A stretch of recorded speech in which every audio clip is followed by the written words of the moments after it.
वहां उसकी मुलाकात हुई एक तांत्रिक से जिसका नाम था काली बाबा। काली बाबा एक लंबा दुबला पतला आदमी जिसके चेहरे पर एक डरावनी मुस्कान थी। उसने रवि से कहा, बेटा, वशीकरण आसान नहीं है, लेकिन मैं वो कर सकता हूं जो तू चाहता है, पर इसके लिए तुझे कुछ करना होगा और कुछ देना होगा। रवि ने बिना सोचे समझे हामी भर दी।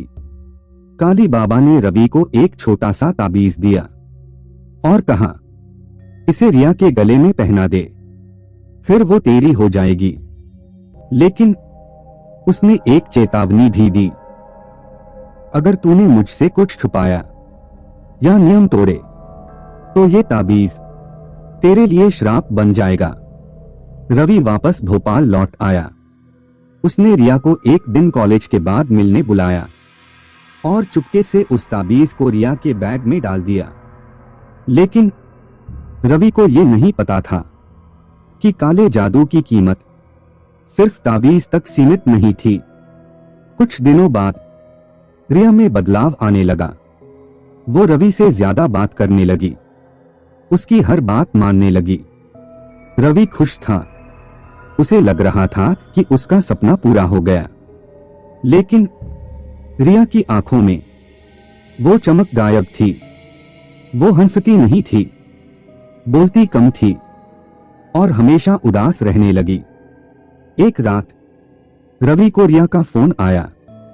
रिया की आवाज कांप रही थी। रवि, मेरे साथ कुछ गलत हो रहा है। मुझे लगता है कोई मुझे देख रहा है।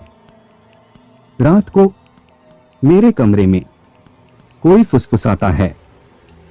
रवि घबरा गया। उसने सोचा, शायद रिया को कोई गलतफहमी हो रही है।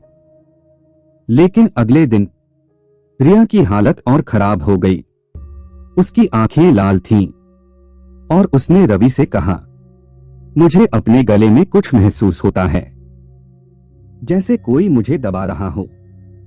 रवि को समझ आ गया कि यह सब उस ताबीज की वजह से हो रहा है। उसने ताबीज को रिया के बैग से निकालकर फेंक दिया। लेकिन तब तक बहुत देर हो चुकी थी। काले जादू ने अपना असर दिखाना शुरू कर दिया था। रिया की हालत दिन ब दिन बिगड़ती गई। वो रात को चीखने लगती, अपने कमरे में अजीब अजीब चीजें देखने लगी। एक रात रिया